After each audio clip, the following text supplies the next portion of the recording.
Hi students, in the last class we discussed about the performance analysis of the medium transmission line with end condenser method, nominal T method. Now in today's class we are going to discuss the performance analysis of the same medium transmission line with the help of nominal pi method.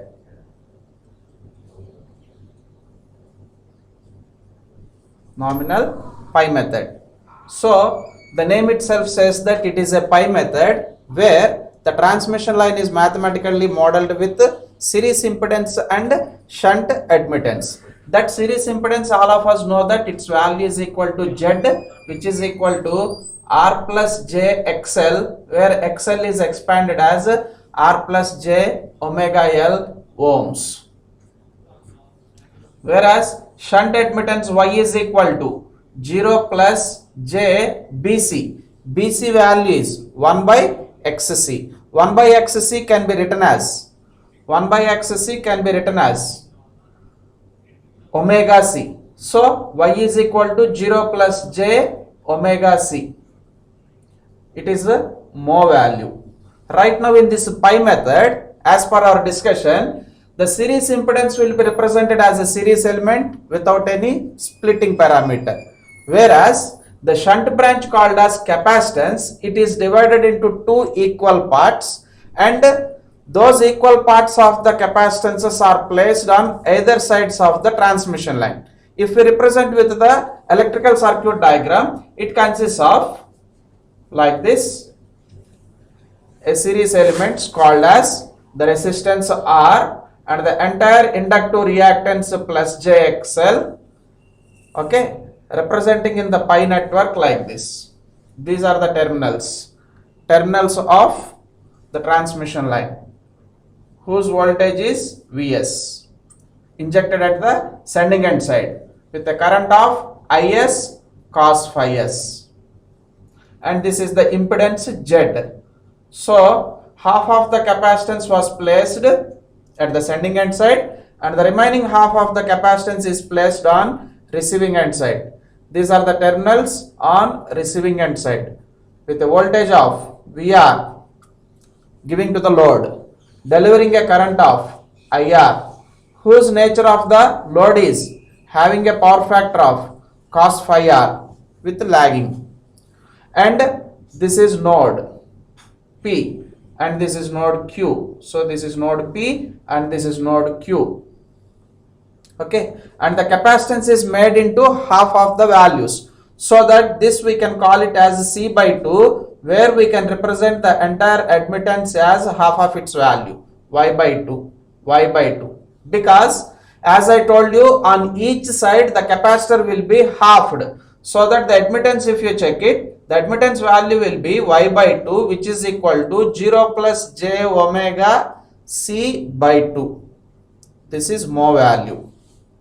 Okay, and then some more representations are there based upon the capacitor locations. They are, this is the current in the capacitor which is located on receiving end side, carrying a current of ICR with an impressed voltage across it as VR. And this capacitor is located on the sending end side with an impressed voltage of Vs, carrying a current of ICS, and the current that is passing in the series element is called as I1. These are the notations. And coming to the analysis part, we have to verify all the quantities on sending end side as well as receiving end side. The quantities are Vs, Is, cos phi s and power Ps on the sending end side. Other than these four parameters, some more parameters are existed on the sending end side. They are called as ICS, current in the capacitor that was located at the sending end side. And next, coming to the receiving end side, the quantities are VR, IR, cos phi r with the power of PR. In addition to these four quantities, there is one more current called as ICR, that is the current passing through the capacitor located on the receiving end side. And these two or the quantities representation along with one more current called as series branch current I1.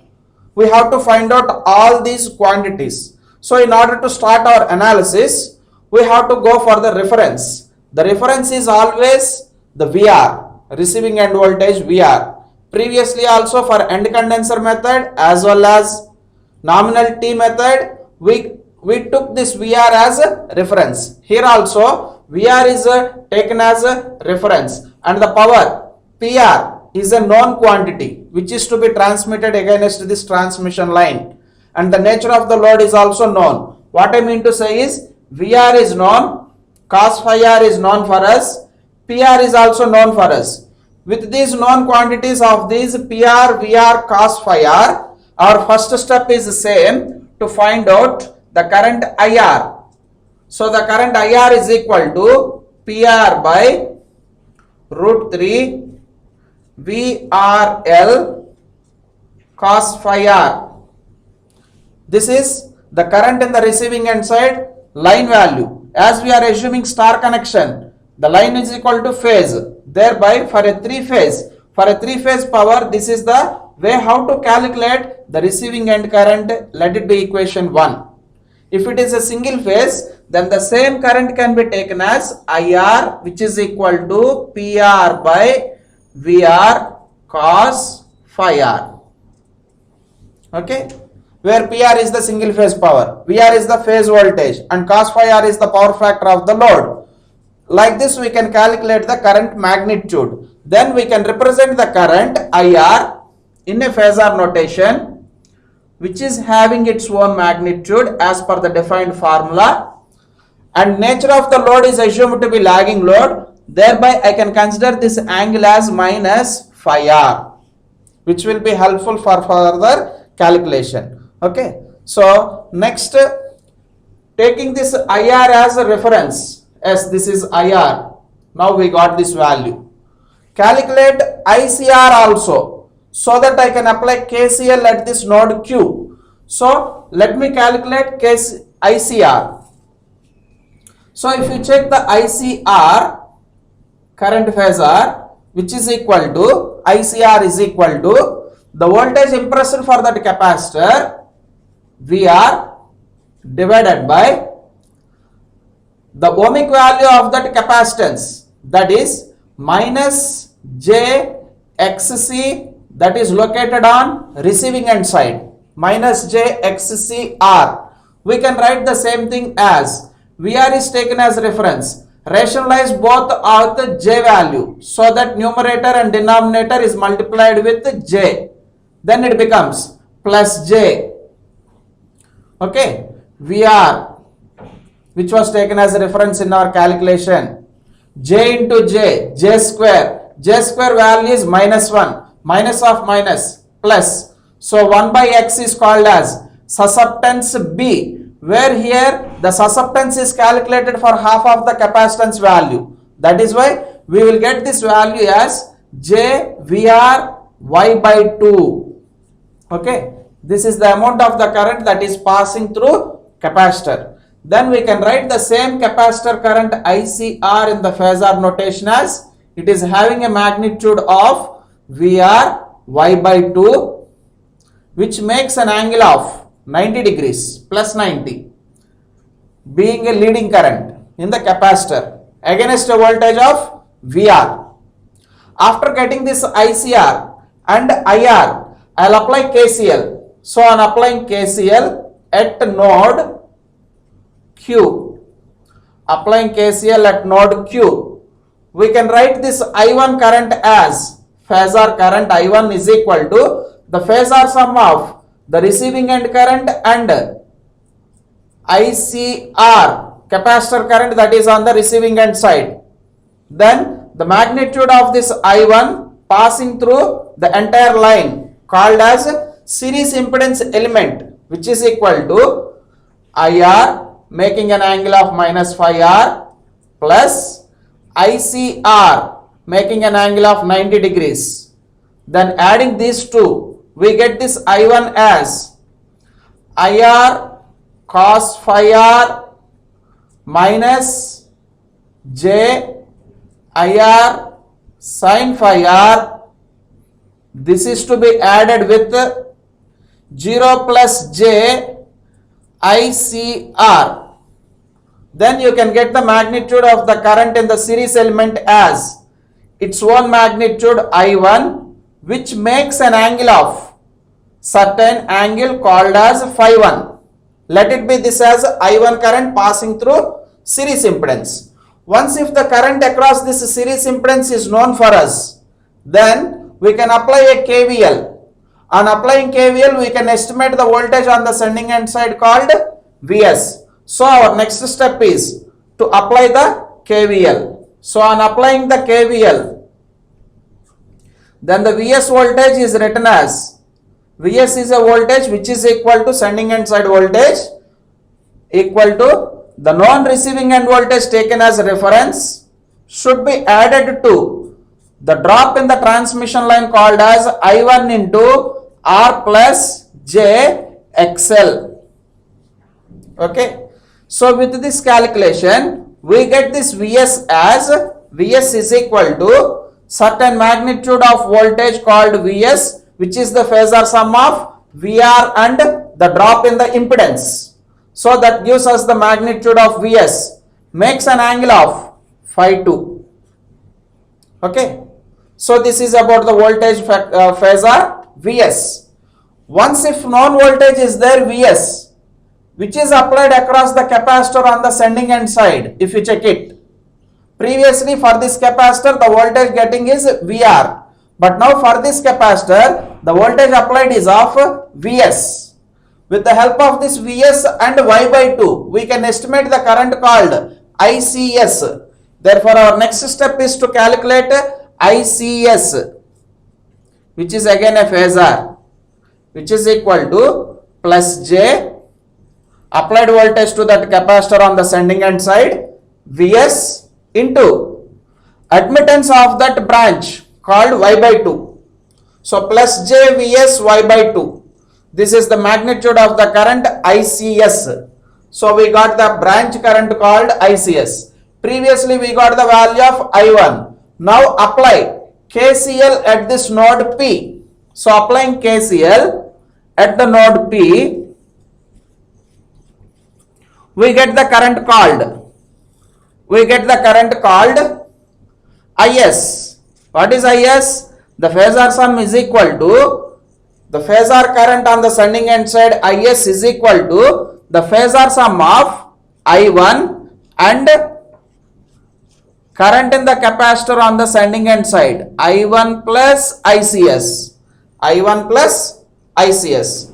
So this current, whatever we have calculated, is also a phasor, can be shown as IS, which is equal to phasor, which is equal to having certain magnitude called IS, makes an angle of phi 3.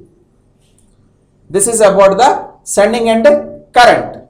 The angle that was existing between IS and Vs is called as sending end phase angle, which can be obtained as phi s, which is equal to, what is Vs angle? S, it is phi 2 minus the current angle phi 3. Phi 2 minus phi 3 is the phase angle that was existing between sending end quantities called sending end voltage and sending end current. So cosine of this phase angle gives us sending end power factor. So cos of phi 2 minus phi 3, in general it will be the lagging. Power factor. Okay. And next let us draw the phasor diagram what we have implemented so far. So the first step is we calculated the IR current. This is our first one. And the second one is we calculated ICR. And the third one, calculation of I1. Fourth one, calculation of Vs. Fifth one, calculation of IS. And the last, identifying the cos phi s. These are the total 5 steps. These 5 steps so far what we have implemented mathematically should be drawn with a phasor diagram, taking the same VR as a reference. So here I am drawing the phasor diagram representing all the quantities that what we have discussed so far. So the voltage VR is taken as reference. Yes, this is voltage VR. The current IR is identified to be as lagging current by an angle of phi r. Okay, yes, this is IR. After taking this VR as a reference and IR as a quantity calculated shown as lagging, then the next step is to get ICR. ICR is a capacitor current which is leading to this VR. So with reference to this VR, I can draw the ICR here. This is ICR. So phasor sum of these two gives me the current called I1. This is ICR. The phasor sum of IR and ICR gives us I1. This I1 makes an angle of phi 1. So between VR and I1 the angle is phi 1. Okay. And next the drop is to be added to this voltage VR. What is that drop? The drop is, here I am writing, this is I1 into R, which is in phase to I1, because in resistor the voltage drop across the resistor is in phase to the current. Then in the process of calculation of Vs, this Vs is equal to VR plus I1 into R plus J. What is plus J? In anti-clockwise direction 90 degrees, and this will be the phasor position, making an angle of 90 degrees.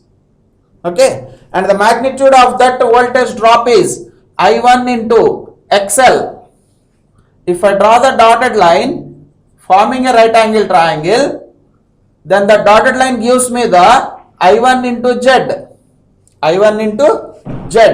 The resultant is nothing but VR plus I1 into R plus J 90 degrees I1 into XL gives me the resultant called as Vs. What we have to be calculated is Vs. And next quantity is Is. How to draw Is? Once getting this Vs, with reference to this Vs, the current in the capacitor on the sending end side will be leading current. That is why I am drawing here with leading value. Yes, this is 90 degrees. And the current is called as ICS. Now I have to add ICS to I1 as per KCL at node P. Then I want to add here the current called ICS. The resultant is, this was the resultant called as IS, makes an angle of, yes, this was the angle calculation, phi s. Okay, this is about the phasor diagram of a nominal pi method. If you check the phasor diagram, it is clear that three triangles are there. First one, second one, and third one. Out of these three, one is the triangle formed with voltages as sides, showing that it is a KVL. And two more triangles, whatever you have observed here, is nothing but this current is IR, this side is ICR, and this is I1. It is a triangle with currents. And here one more triangle is also there with sides as I1, ICS, IS. So these two triangles which are formed the sides as currents represents the KCL at two different nodes called as P and Q. Therefore finally in nominal pi method we have used two KCLs and one KVL for solving this analysis. The same phasor diagram also is represented. One KVL with voltages as sides and two KCLs with currents as sides of these two triangles. Hope all of you understood the concept of this phasor diagram. After doing this analysis, we have to see the performance parameters of this nominal pi method. Then what are performance parameters? performance parameters are defined with two values. They are efficiency and regulation. So let me calculate the efficiency. As per our definition, the efficiency is defined as the ratio of the receiving end power to the sending end power. The same thing can be written as receiving end power is known to us, PR is a known quantity, divided by PS can be expanded as PR plus the losses in the transmission line. What are the losses? Out of all these elements, the losses is only due to resistor carrying a current of I1. Since it is a three-phase system, I will write this as 3I1 square into R. Gives me the entire losses of those three phases. And this power PR is a three-phase power. So that efficiency is equal to receiving end power divided by sending end power. That sending end power is expanded as receiving end power plus transmission losses for three phases. Since it is percentage value, I can represent with 100. I can multiply it with 100. So the ideal value of the efficiency is defined with 100%.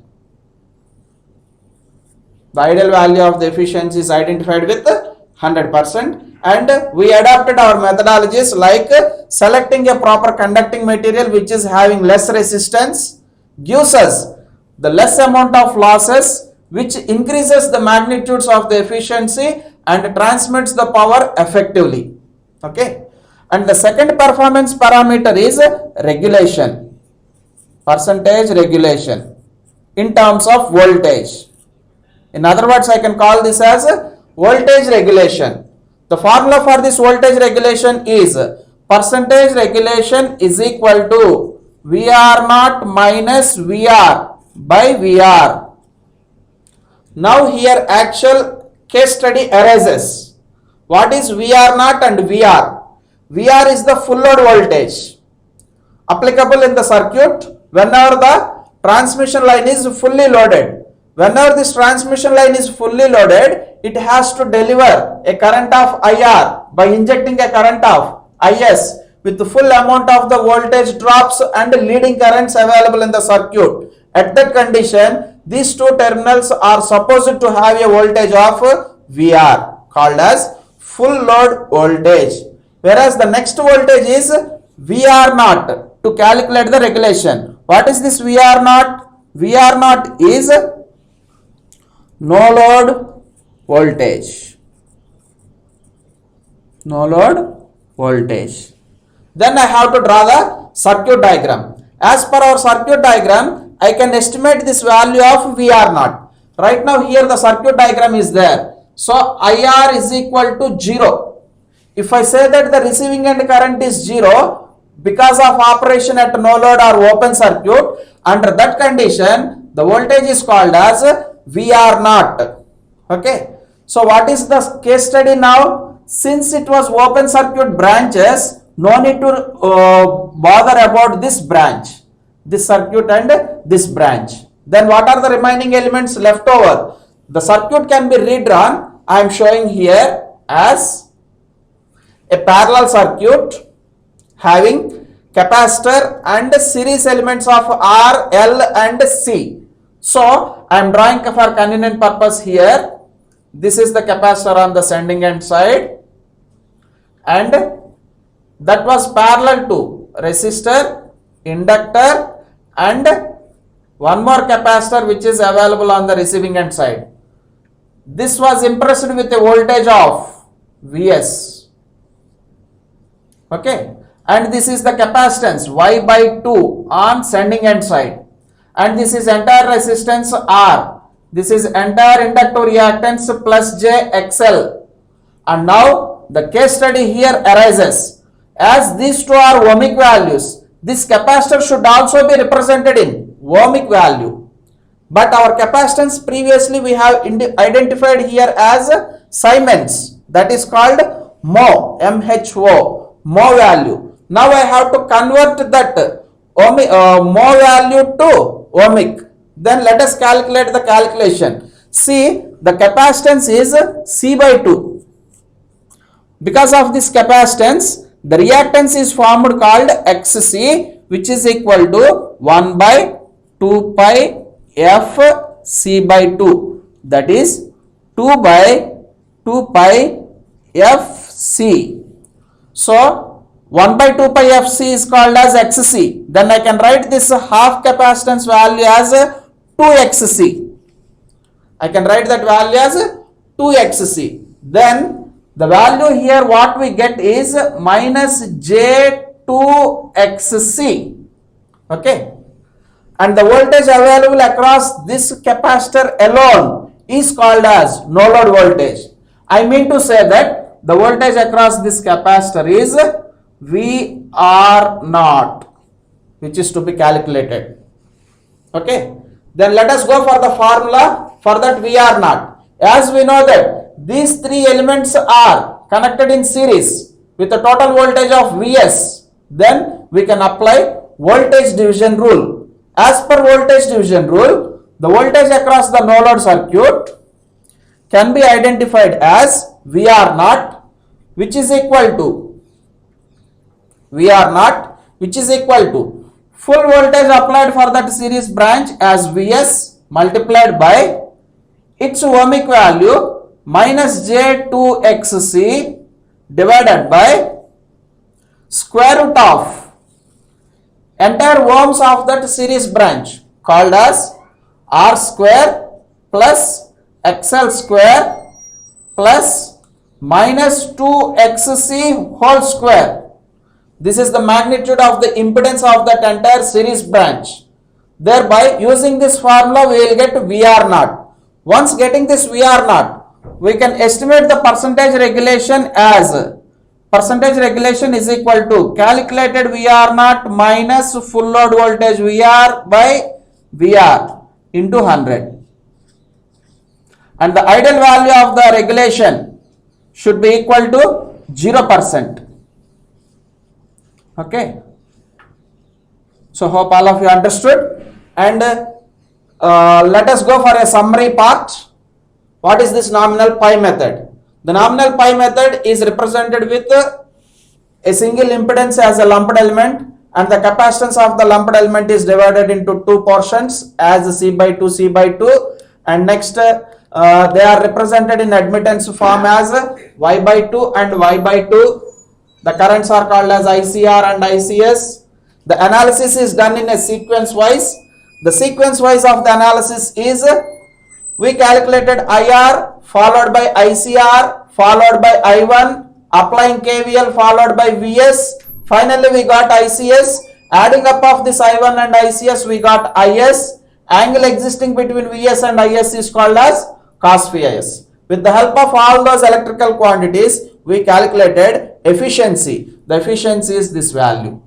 Okay. And operating this transmission line to be at no load and full load, we calculated the regulation also, whose magnitude of the regulation is given as per this formula. Okay. Thank you.